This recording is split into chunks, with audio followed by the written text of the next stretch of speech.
Welcome to the first of this 3-night study on the book of the prophet Zephaniah. And we're going to find over the course of these 3 nights that this is a very interesting and it's a very dynamic prophecy. And it was given in the days of Josiah and it's contemporary with the prophet Jeremiah. And it's a message that begins in chapter 1 with the prophecy of the destruction of Jerusalem and captivity of the nation of Judah. Chapter 2 then begins with this stern and urgent warning to anyone who would listen to God's message. And it ends with God's judgments upon the Gentile nations that surround Judah. And chapter 3 concludes with a prophecy that concludes the prophecy firstly with a vindication of Yahweh's just judgments, the hope of the nation being restored, and a time even beyond that, a time beyond even our day when the kingdom of God would be established on this earth and all the nations of the earth would turn to praise God in worship. And that's what makes this prophecy so relevant to us today. And we're going to see this time and time again that contained within here are so many lessons for us, and we've got the key to our salvation, and we've got this wonderful vision of the future. And so it's a powerful prophecy, and it's only 3 chapters long, but even still it's jam-packed full of all relevant prophecy. Many of the prophecies which we'll see have already come to pass and others which are still to come. And that's why we've used the overall theme of the great day of Yahweh is near. Because it is near, brethren and sisters. And just like the day of Yahweh was coming in the days of Zephaniah, so too is there a day of Yahweh coming in the future for us. And so chapter 1 is full of warnings about this great day of Yahweh. And as we're going to see, these warnings were largely ignored by the people. Does this sound familiar to our day today? It sounds exactly like what we're experiencing in our day. The Bible is full of warnings about this future day of Yahweh for us, and yet the world at large is generally ignorant of them. Well, the Yahweh's day of judgment is coming to the world, and the Apostle Peter tells us that it starts at the household of God, which is why today's study is on the household of God, on the people of Judah. And that's what we're going to see in this prophecy. It's the need for the people of God to be careful and not to become complacent, exactly like the people were in the day of Zephaniah. So what do we know about Zephaniah? I think there's 3 things that we know about him that we can gather from this record. We know his name, we know his genealogy, and we know the time period in which he prophesied. So let's just have a look at each of these in a little bit of detail. Firstly, starting with his name. Actually, Zephaniah doesn't even start with a Z in the Hebrew. It starts with a TS. So it would be Zephaniah. And Zephaniah's name means Yahweh hath hidden, which is completely appropriate when we start to get into the detail of this prophecy. You see, this theme of being hidden runs throughout the whole of the prophecy of Zephaniah. And so we might ask ourselves the question, well, what has God hidden? And we're going to see that there's actually 3 aspects of this theme of Yahweh has hidden and of being hidden in this book. And when we combine them all together, we end up seeing the spiritual state of the nation in the days of Zephaniah. Well, the first of these 3 aspects of this idea of being hidden is about God himself. And it's clear from Zephaniah and other of the contemporary prophets that Yahweh had hidden his face from the people. In fact, it was Moses that prophesied about this. Let's go back to Deuteronomy chapter 32 very quickly, because all the way back here we have Moses prophesying on this very topic. Deuteronomy chapter 32, it's a prophetic song of Moses. And his singing in this song of the faithfulness of God and his singing of the faithlessness of the nation. He's singing about their chastisement and the need for this infliction by God, and is singing about the compassion that God has on this lowly state of the nation of Israel. And we read in verse 15, "But Jeshurun," that is Israel, "but Israel waxed fat and kicked. Thou art waxen fat, thou art become thick, thou art covered with fatness. Then he forsook God which made him, and lightly esteemed the rock of his salvation." So this verse is speaking about Israel. Moses knew exactly what would become of the people. He knew that they would wax fat and that they would forsake God. And what's the end result? Well, he goes on in verse 20 to say, this is God speaking now, "I will hide my face from them. I will see what their end shall be, for they are a very froward generation, children in whom is no faith." And the word hide there is the Hebrew word sathar. I will hide my face from them. And we're going to see that same word in Zephaniah. And so all the way back here in Deuteronomy 32, Moses is giving this prophetic song about a day in the future when Yahweh would hide his face from the people. And so many years later, we come to a time when this prophecy is being seen in the nation. Just have a look at what some of the other prophets are saying about the people and about this time period. These are roughly contemporary. So Isaiah perhaps prophesied 60 to 100 years earlier than Zephaniah. And he said, concerning God, God says, "In a little wrath I hid my face from thee for a moment, but with everlasting kindness will I have mercy on thee, saith the Lord thy Redeemer." So Yahweh is speaking about this time when he would hide his face, or he had hidden his face from the people. And then you have Ezekiel, who came after Zephaniah, and he says in Ezekiel 39 and verse 23, again, God says, "The heathen shall know that the house of Israel went into captivity for their iniquity, because they trespassed against me. Therefore hid I my face from them, and gave them into the hand of their enemies. So fell they all by the sword." Well, the second aspect of this theme of being hidden relates also to the attitude of the people. You see, the people were generally doing whatever they pleased, and they thought that all of their wickedness would just be hidden from Yahweh, that he wouldn't see it, or that he didn't really care and he wasn't really watching them anyway. And you get that sense from these records here. So from Jeremiah 16 and verse 17, and God says, "For mine eyes are upon their ways. They are not hid from my face, neither is their iniquity hid from mine eyes." See, the people thought that their wickedness would be hid from God. And again, Jeremiah 23 and verse 24, "Can any hide himself in secret places that I shall not see him, saith Yahweh? Do not I fill heaven and earth, saith Yahweh?" So you start to get this understanding of the situation that existed at the time. They thought that they could hide their wickedness from God. However, God was right there, and he was saying, "You can't hide anything from me. And in fact, because of your attitude, I've hidden my face from you." And the third aspect of this theme of being hidden is found in Zephaniah 2 and verse 3, and we're going to deal with that in a little bit more detail in our next class. But just briefly, we read in Zephaniah 2 and verse 3, "Seek ye Yahweh, all ye meek of the earth, which have wrought his judgment. Seek righteousness, seek meekness. It may be ye shall be hid in the day of Yahweh's anger." And here's that Hebrew word sathar again.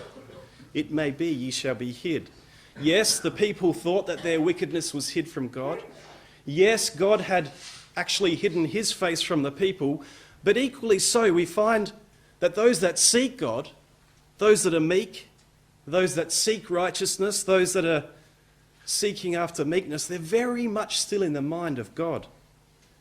He would protect them and he would hide them from the judgment to come. You get this sentiment picked up by the psalmist in Psalm 27 and verse 5. "For in the time of trouble he will hide me in his pavilion." And also Psalm 17 and verse 8. "Keep me as the apple of the eye, hide me under the shadow of thy wings." And here we have the psalmist talking about this idea of being hidden of Yahweh and being protected by him. And so the name of Zephaniah really reveals to us three messages that are contained throughout this book. Firstly, that Yahweh has hidden his face from the people, and a time of judgment would come when they would be destroyed. Another warning that the people can't hide themselves from Yahweh. He sees and knows everything. And as we'll see from this first chapter, that he would search them out with candles. But of course, there's the exhortation as well, that Yahweh remembers those that are faithful and will hide them from the coming destruction. And what's absolutely amazing and completely undeniable is how all these three factors are equally applicable today. The face of God is hid from the world. The world thinks that it can hide itself and all of its wickedness from God. And yet, each one of us have the opportunity to be among those who Yahweh will hide when the judgments come upon the earth. Well, we mentioned another piece of information that we know about Zephaniah relates to his genealogy. And when we come back to Zephaniah 1 and verse 1, we read, "The word of Yahweh came unto Zephaniah, the son of Cushai, the son of Gedaliah, the son of Amariah, the son of Hezekiah, in the days of Josiah, the son of Ammon, king of Judah." You know, it's very unusual for a prophet to mention so many generations in a lineage. If you were to have a look at Jeremiah, Ezekiel, Hosea, Joel, Jonah, they only mention one generation, and that's the father of the prophet. Some of the prophets, like Amos and Obadiah and Micah, Nahum, Habakkuk, Haggai, they don't even mention any genealogy at all. Zechariah is the only one that really goes any further. That goes down to 2 generations. But here we have Zephaniah going down 4 generations. So it means there must be something relevant for us to consider in that. And I think what we find when we look at the names and the meaning of those names is quite an interesting message that again relates to the time period in which this prophecy existed. So we know Zephaniah means Yahweh is hidden, and Cushai means black, and Gedaliah means Yah is great, and Amariah means Yahweh has spoken, and Hezekiah, which is a variation of Hezekiah, means Yahweh is strength. And when we put all of these names together and we go from father to son, we get this idea that Yahweh is strength, he has spoken, he is great, but blackness has come to the people because Yahweh has hidden his face from them. And doesn't that sound also exactly like our day today? Yahweh is strength. Yahweh has spoken. Yahweh is great, but there's a blackness and a darkness in the world because they've rejected Yahweh and he has hidden his face from them. It is suggested by several commentators that the name Hezekiah here could be King Hezekiah, and that perhaps there is some relationship that isn't revealed in the Bible. But whatever it is, Zephaniah is telling us that he has a generation that spans all the way back through the evil years of Manasseh and Ammon. And that's really the third thing that we know about Zephaniah. It's the time period in which he prophesied.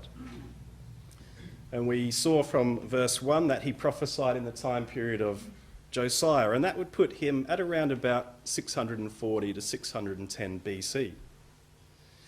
And Scripture paints a very detailed picture of what it was like around this time. Judah was in a bad way. Judah was steeped in idolatry. They were totally insensitive to the things of the truth. And that it had been that way for nearly 60 years under the reign of King Manasseh and Ammon. And along comes little Josiah, age 8, and he steps onto the throne. And through this period, we can't emphasize enough just how terrible things had gotten under the leadership of Manasseh. It was so bad in the reign of Manasseh that it was at that point in time that Yahweh had determined to end the kingdom of Judah. He knew from that point that there was no way they could change. And Ammon was no better than his father Manasseh. And to see the context of this time period, just to look at a couple of points, come over to 2 Kings chapter 22.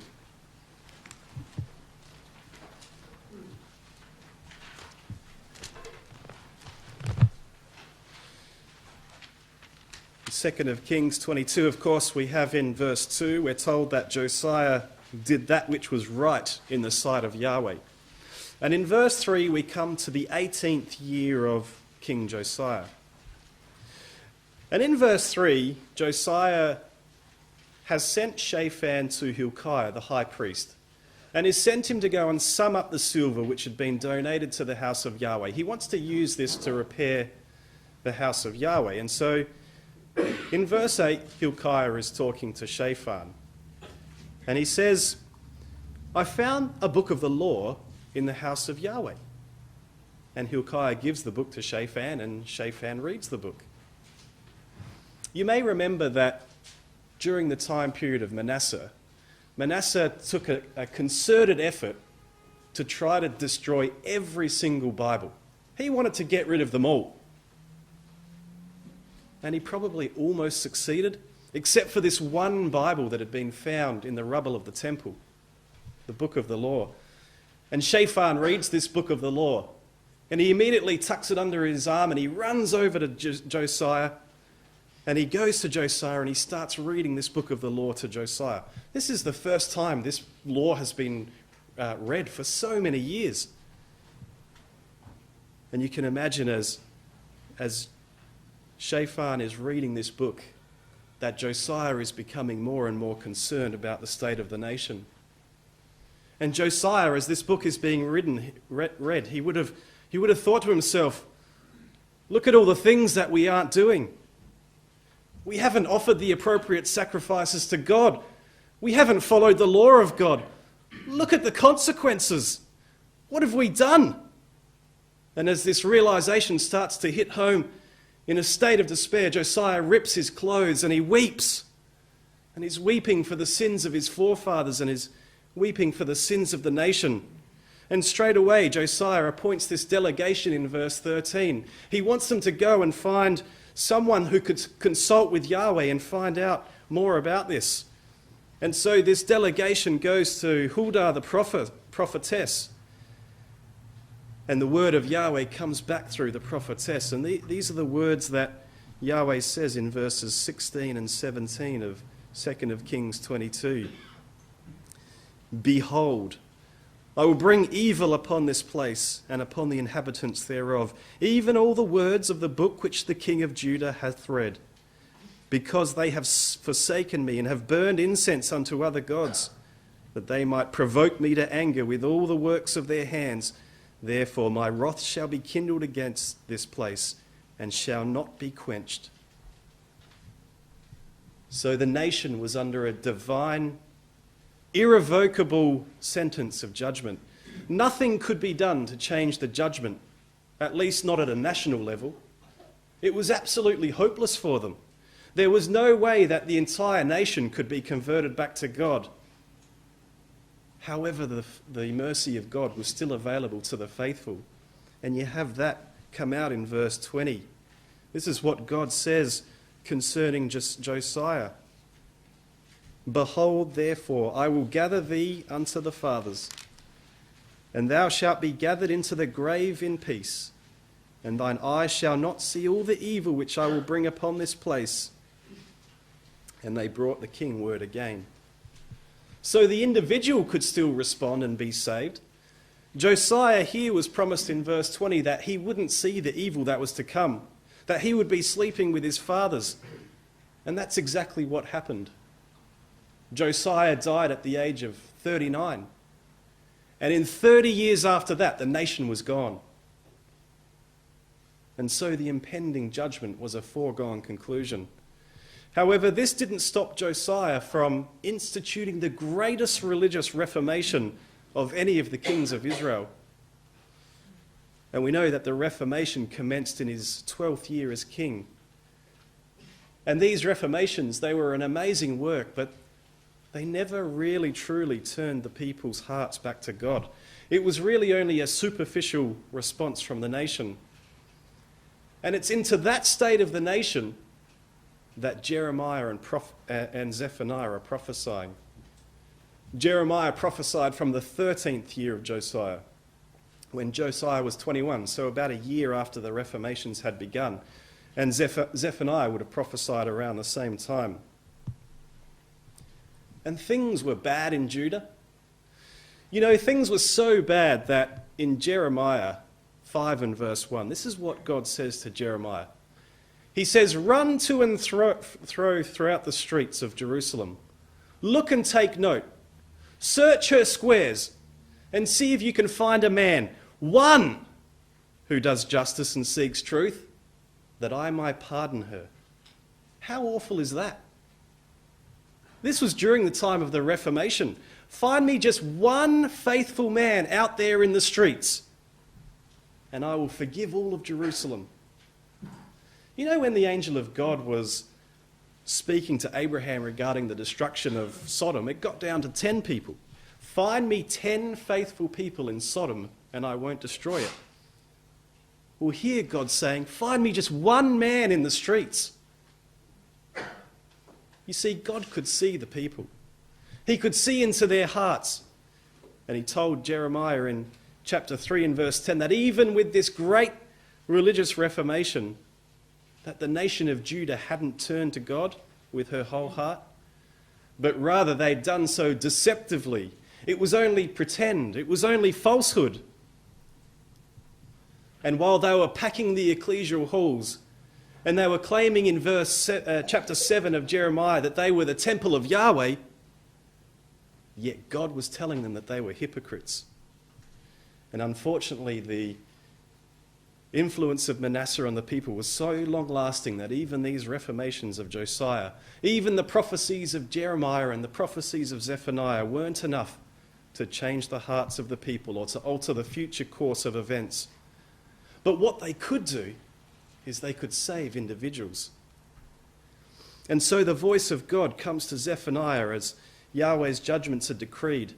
And he says to him in verses 1 and 2 of Zephaniah, in verses 2 and 3, "I will utterly consume all things from off the land, saith Yahweh.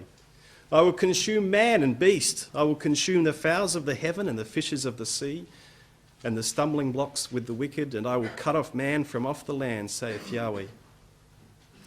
The word consume here is the Hebrew word suf, and it means to snatch away or to completely terminate.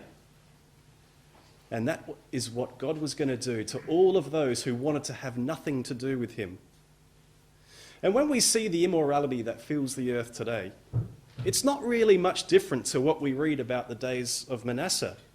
And we're going to keep seeing this over and over again, how closely aligned some of these things are with our day. Well, Zephaniah 1 and verses 2 and 3 is really an allusion back to Genesis 6. Genesis chapter 6, the flood chapter. Listen to the words of Genesis 6 and verse 7, "Spoken by God because of the wickedness of man, which was great on the earth." He says in verse 7, "I will destroy man whom I have created from the face of the earth, both man and beast, and the creeping thing and the fowls of the air." And so it's the same language and it's the same order used here by Zephaniah. In other words, Yahweh is taking our minds and the minds of the people back to the very beginning. It's a reminder that the coming judgment isn't without some precedent. Remember Noah, God is saying in this prophecy. Remember how the whole earth was filled with wickedness? I told them that I would destroy man and beast and fowl and fish. And it happened just as I said. Man, beast, fowl and fish were destroyed by the flood. The flood was inevitable. There was no way they could stop it, just like there was no way that they could stop the judgment of the nation. And in verse 3, Zephaniah also says that God would consume the stumbling blocks with the wicked and cut off man from off the land. And if you've got your wide margin Bible, you'll find that the word stumbling block is the Hebrew word which means idols. And what do we think of when we think of idols? Well, we think of the obvious one, which is when the children of Israel created the golden calf and worshipped it instead of God. But really, an idol then is anything that can take our minds and our imaginations away from God. And in Genesis 6 and verse 5, it says that God saw that the wickedness of man was great in the earth, and that every imagination of the thoughts of the heart was only evil continually. And so the imagination had lost focus on God. It idolized every evil thing. It had created these idols that had taken the people away from God. And for this reason, they're described as being evil continually. And you'd describe the world like that today as well, wouldn't you? The world today has put in every single possible stumbling block and idol that will take away their imaginations from God and take away that pure worship. The Apostle John warns us about this in 1 John 5 and verse 21. Little children, keep yourselves from idols. And so, having opened the prophecy by drawing our minds back to the destruction that came with the flood, Zephaniah now starts to pinpoint exactly who these judgments were against and the reason why these judgments were coming. And God turns his attention to Judah and Jerusalem. And the first issue that he's going to focus on in verse 4 are the remnant of Baal, that he would cut off the remnant of Baal. You know, Baal was an idol. It was an ancient Canaanite and Mesopotamian deity associated with agriculture.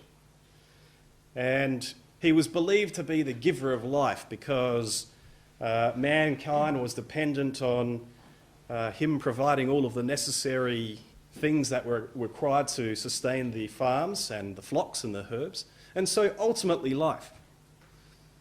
So the people were praising this idol of Baal as being the giver of life.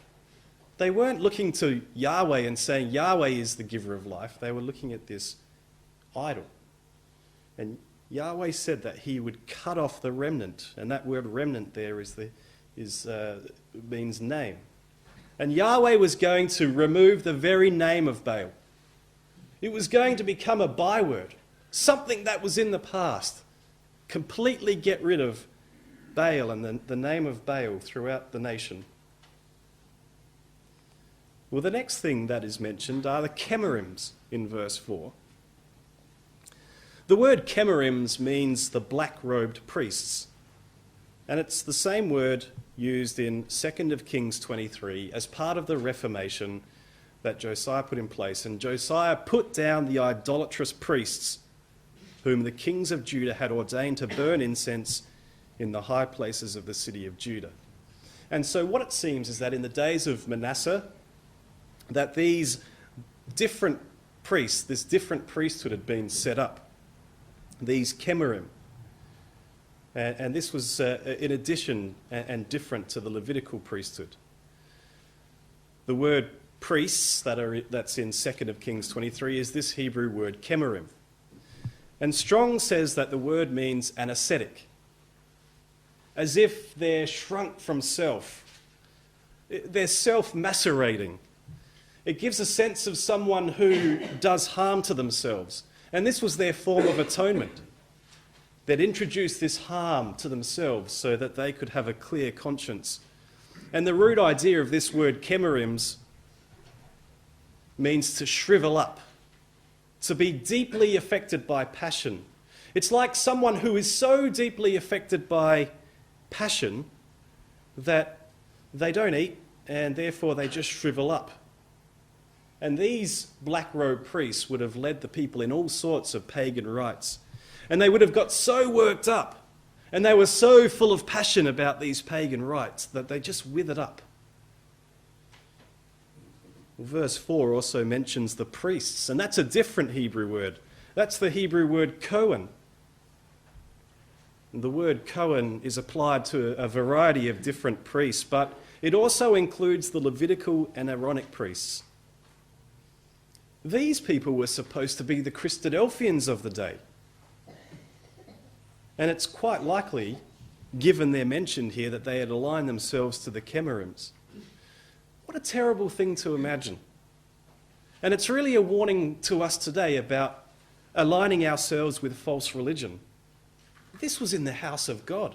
These priests, these Chemerims, were leading the worship. And in verse 5, the next group that are mentioned are those that worship the host of heaven upon the housetops. So this group of people were worshipping the stars instead of Yahweh. And you'll recall that in the nation, the houses were built with a flat rooftop so that people could go up onto the rooftop and they could pray to God. But these people had turned to the stars and astrology and the zodiac signs to guide them. You know, they'd look at the zodiac signs and see what to expect in the future. And they did this at night. And so during the day, this group of people were down in the temple and they were singing, "The temple of Yahweh are we, the temple of Yahweh are we." But at night time, they're up on the rooftop, worshipping the stars. The next group of people that are mentioned are those that swear by Yahweh and that swear by Malcolm, or Molech, as it should be rendered. This group of people had a divided allegiance.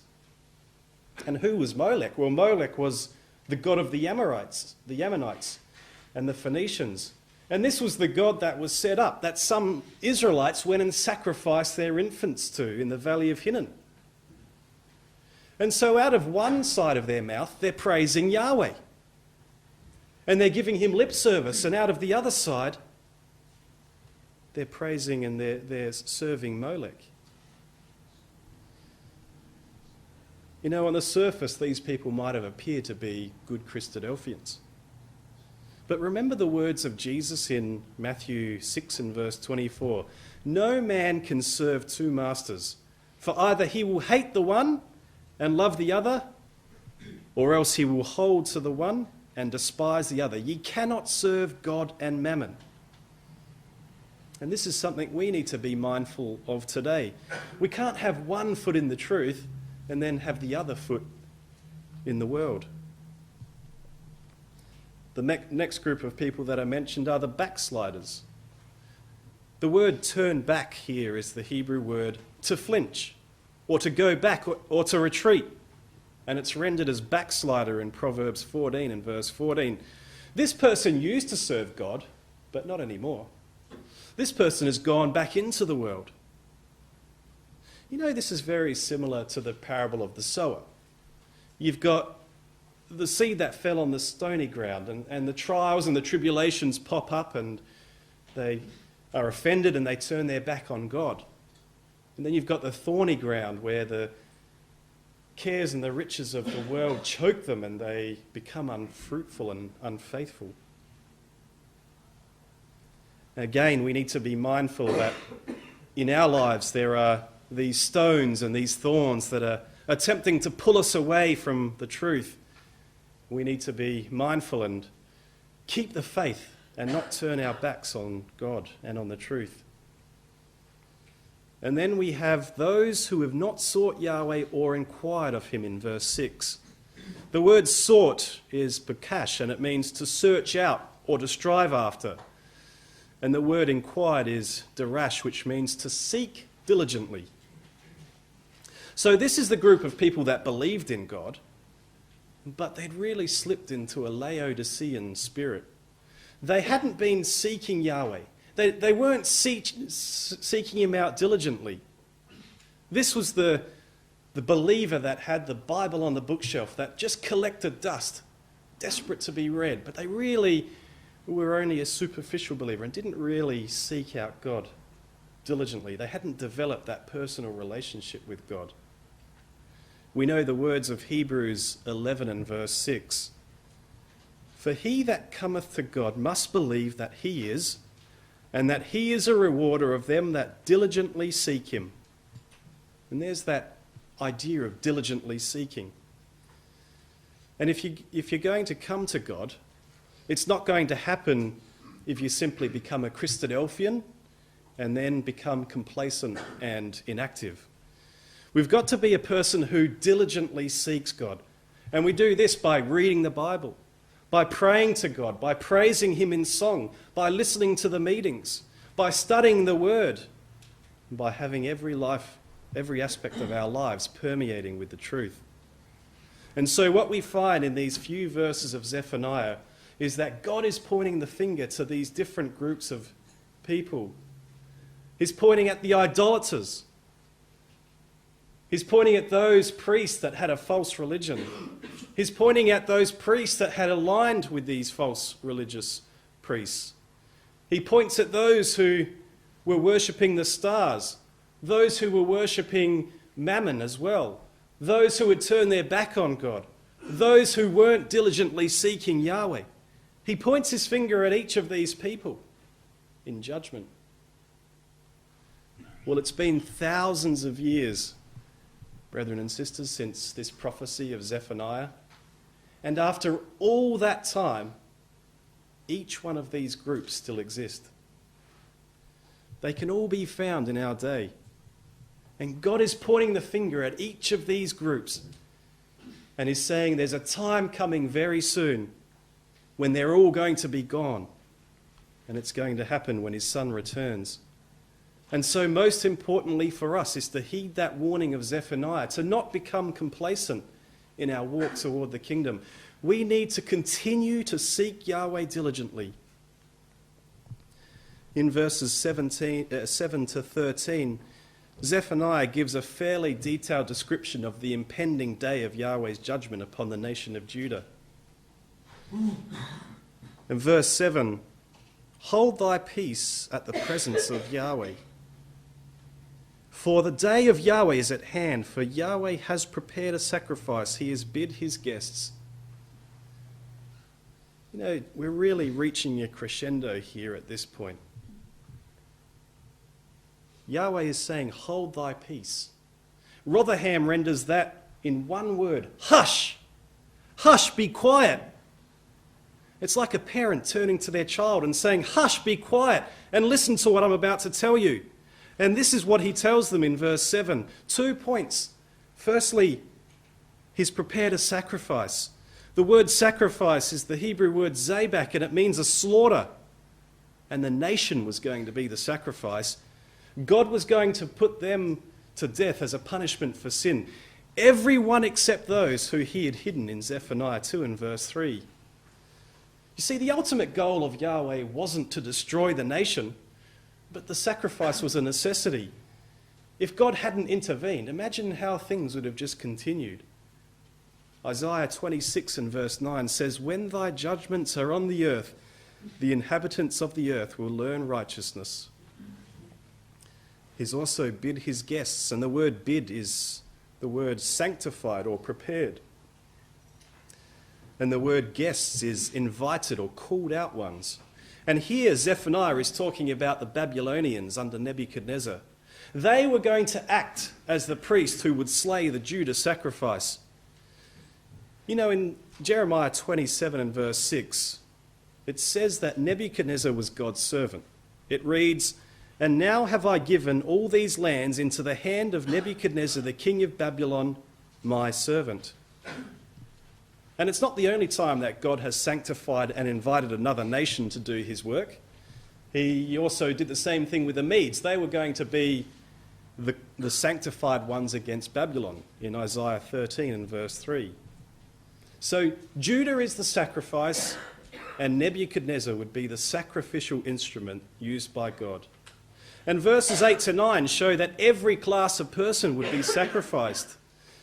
Your status or your wealth or position couldn't save you in this case. Zephaniah starts at the top and he points at the nobles and the king's sons, those that had a position of responsibility. And we know from the record that Josiah's sons didn't live up to his example, and the nation continued to decline under their leadership. It's quite significant, of course, that Josiah isn't mentioned here, which just goes to prove that the work of the Reformations weren't simply lip service, but he genuinely was trying to turn the people back to God. He also points to those in verse 8 that wore strange apparel. It's the Hebrew word nokri, and it means a foreign or a non-relative or an adulterous or an outlandish garment. You see, these people were meant to wear the fringe of blue. That was what their calling had in the days of Moses. But they wanted to be like the nation, and so that the general population, the people, had changed their garments and they wore whatever the nations around them wore. It was probably extremely rare to see anyone with that blue fringe.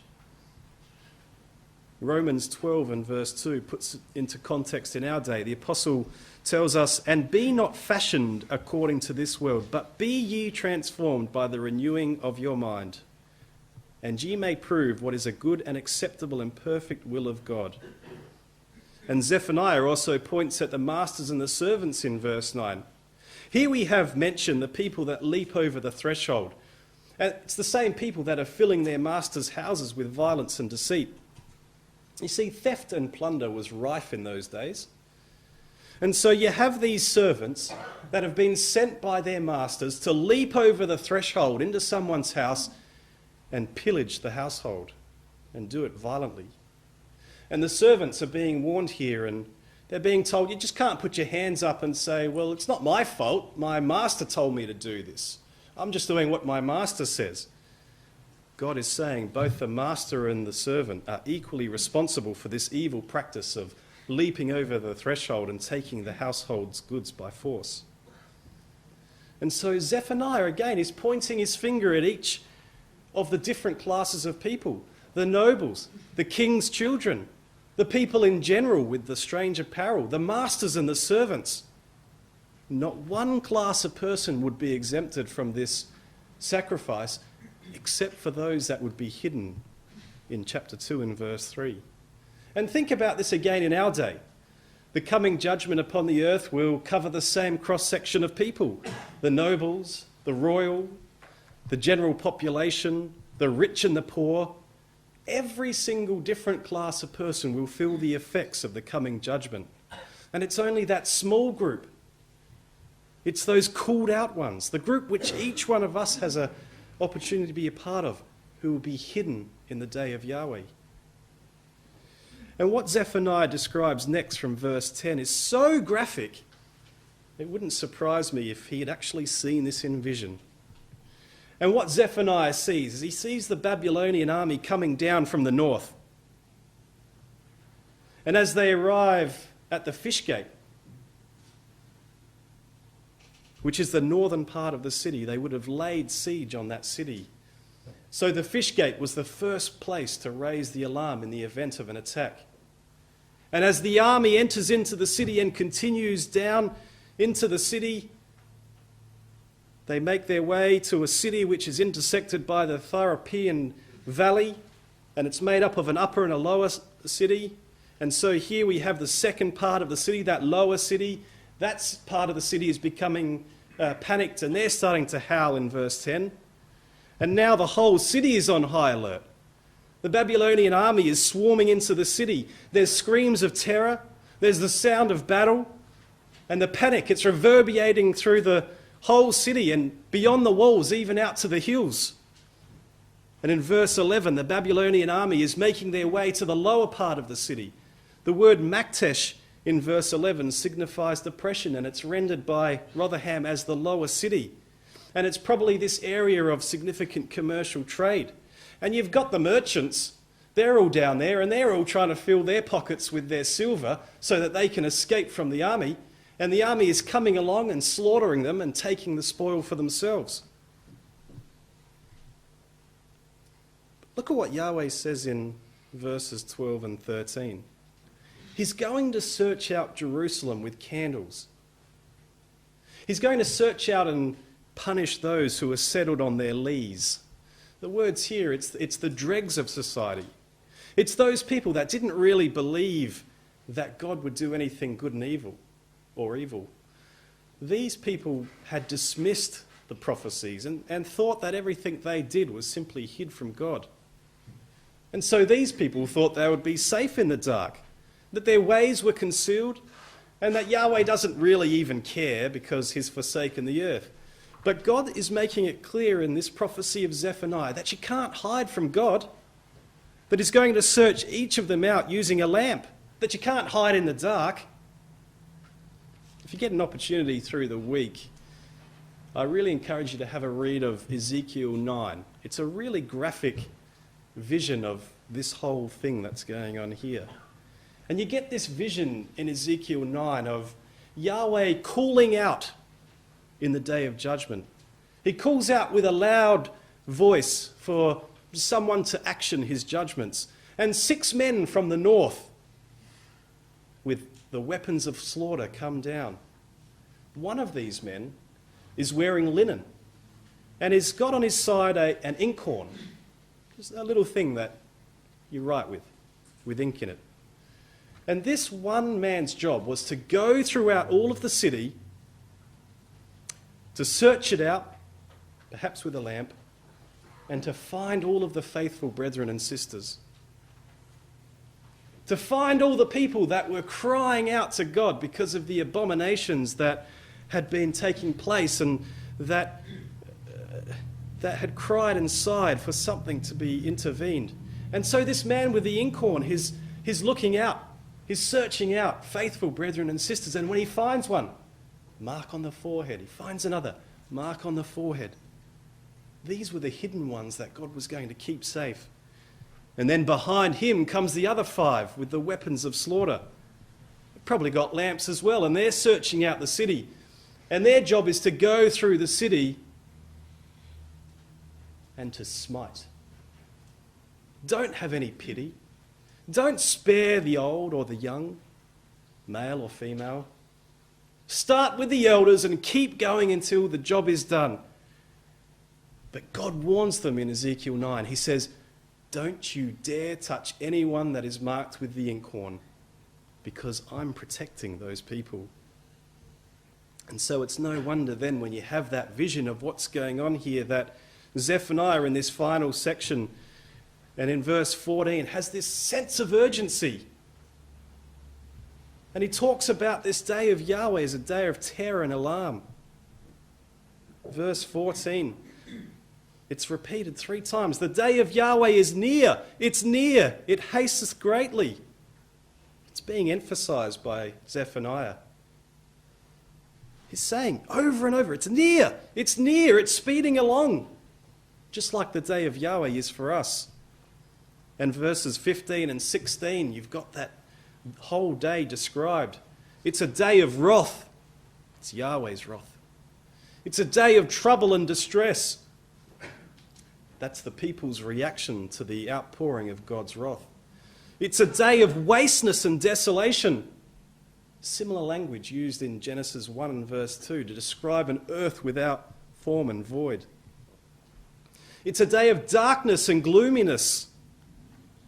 It's as Micah prophesied in chapter 3 and verse 6, the sun shall go down over the prophets, and the day shall be dark over them. It's a day of thick cloud and thick darkness. It's a day of trumpet and alarm as the sounds of battle rage around the city. And amidst this battle is raging, you've got this man dressed in linen with the inkhorn. He's searching out and he's marking the faithful as the army of Babylon sweeps through the city, bringing death and destruction. In verses 17 and 18, you've got the result described by Zephaniah in these closing verses. It's a people in distress.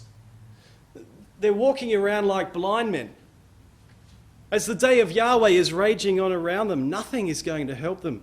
Not their silver, not their gold, not their hidden places, not their own strength. Nothing would save them in that day. Only those who Yahweh had hidden would be saved. Well, the Bible attests to the fact that these events took place exactly as the Bible described. The nation was carried away captive by Nebuchadnezzar and the nation of Babylon. We have these various chronicles that still exist today where Nebuchadnezzar describes some of these things. Jeremiah 39 describes the whole event after the fact. He describes how Nebuchadnezzar besieged the city of Jerusalem in the 9th year and the 10th month of Zedekiah, that the city was broken up 18 months later, that Zedekiah tried to escape, but he was caught. His sons were executed. The nobles were slain. The king's eyes were put out. The king's house was burned. The houses of the people were burned. The walls were destroyed. And the remnant were taken away into Babylon, with only the very poor being left in the land of Judah. So the day of the Lord came as prophesied. That phrase, day of the Lord, is found about 30 times in the Bible. And here in Zephaniah, he uses this phrase the most, 7 times in total. So for such a small book, it's got a real heavy emphasis on this day of the Lord. And we know there's another day of the Lord coming, and it's not too far away. It's that day which is mentioned in Acts 17 in verse 30 to 31, where God commands all men everywhere to repent, because he hath appointed a day in the which he will judge the world in righteousness. And we have that exact same level of urgency as well. The Bible finishes in Revelation saying, "Behold, I come quickly." And this day of the Lord, the one that we're anticipating, is described and explained in 2 Peter chapter 3. So let's just turn there in conclusion, just to have a look at a couple of these points as we close the night. 2 Peter chapter 3.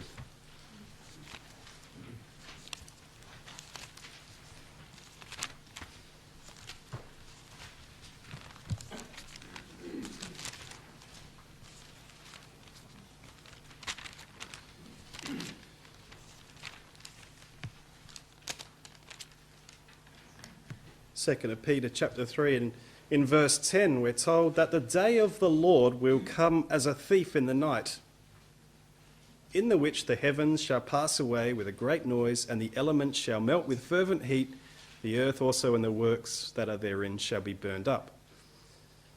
So the political powers are all going to pass away with a great noise, just like the noise that would have been heard in the city of Jerusalem. It's all going to melt away and it's going to be burned up. And Peter says, well, if the day of the Lord is coming, in verse 11, he asks us a very simple question. He says in verse 11, if these things are happening, then what manner of person ought ye to be? It's a legitimate question. If the day of the Lord is coming, what manner of person ought we to be? Well, the apostle doesn't leave us hanging because he gives us the answer. He says, firstly, in verse 12, this is the type of person we need to be, looking for and hasting unto the coming of the day of God. So we've got to be looking for it. We've got to be hasting. We've got to have our minds continually on this idea that Yahweh is going to send his Son to the earth. We need to look for it. And he repeats it again in verse 13. We need to look for a new heaven and a new earth. And look at how he concludes this question in verse 14. He says, if we're looking for this, and this is something we really want, then be diligent, that ye may be found of him in peace, without spot and blameless. Isn't that interesting that it's got the word diligent there? And we know from what we saw with Zephaniah is that one of the problems were this group of Christadelphians not being diligent. The Apostle Peter tells us we need to be diligent. You see, if we're diligent, the Apostle Peter tells us that we will be found of him. That man with the inkhorn, when he goes throughout the earth and is searching out the faithful brethren and sisters, he's going to find us. He's going to find someone who is in peace, who is without spot and blameless. That's who he's looking for. And he's going to mark them. Their name is going to be marked in the book of life. So may it be that each and every one of us will look to that day, will seek out Yahweh diligently, so that we might be amongst those that are marked by the man with the inkhorn and hidden of Yahweh in his great day of judgment.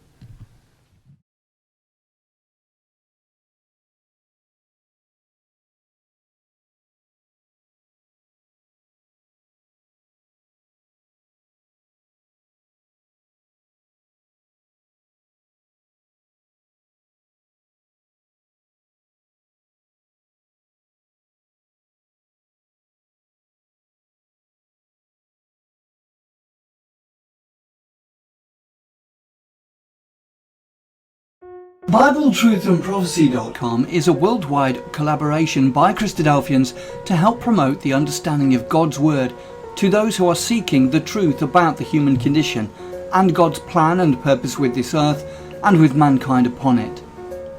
Bible Truth and Prophecy is part of a wider set of online resources provided by Christadelphianvideo.org for establishing just how far removed the true Christian teaching of the first century apostles is from that taught by mainstream Christendom today. BibleTruthAndProphecy.com is very much a standalone website, but benefits from our vast network of sites and resources and social media. Here are just a few of the things that BibleTruthAndProphecy.com offers. We have a good number of written articles supplied to us from brothers from all over the globe. These deal with first principle issues, creation versus evolution, the inspiration of the Bible, and so much more. We have a whole section of video study series. These are studies that have been posted onto our YouTube channel, but because of the difficulty of the search feature within YouTube, we have chosen to host on Bible Truth and Prophecy. So now every video you search for within the site, you can be guaranteed that it will be of a Christadelphian nature. We also have a preaching video section where any ecclesia is invited to download and use or embed these videos within their own ecclesial websites. We also have an exhortation service where we produce 2 or 3 exhortations per week, which we then circulate to brethren and sisters in isolation. We also have an ever-growing list of approved Christadelphian sites. We also have a page of live news feeds, so you can keep up to date with all the breaking news as it happens. We also have a section for the daily readings. Each day at around midnight we publish all 3 of the daily readings, and then later on in the day we publish thought for the days, often based on all 3 portions of the daily readings. Within each daily reading post there is also a link to enable you to have the Bible chapter read to you directly. We also feature Bible in the News videos which we have produced from the Bible in the News website. We also feature Brother Don Pierce's milestone snippets, which come out approximately 3 times a week. We also feature Andy Walton's weekly World Watch and other commentaries and analysis from other brethren on world news events. You can also subscribe to the blog and be notified of posts as they happen in real time, and also subscribe to the weekly newsletter which is provided by Christadelphianvideo.org. Every page and post on the site has the facility to be able to leave a comment or make an observation, so please take advantage of this and let us know what you think of the site.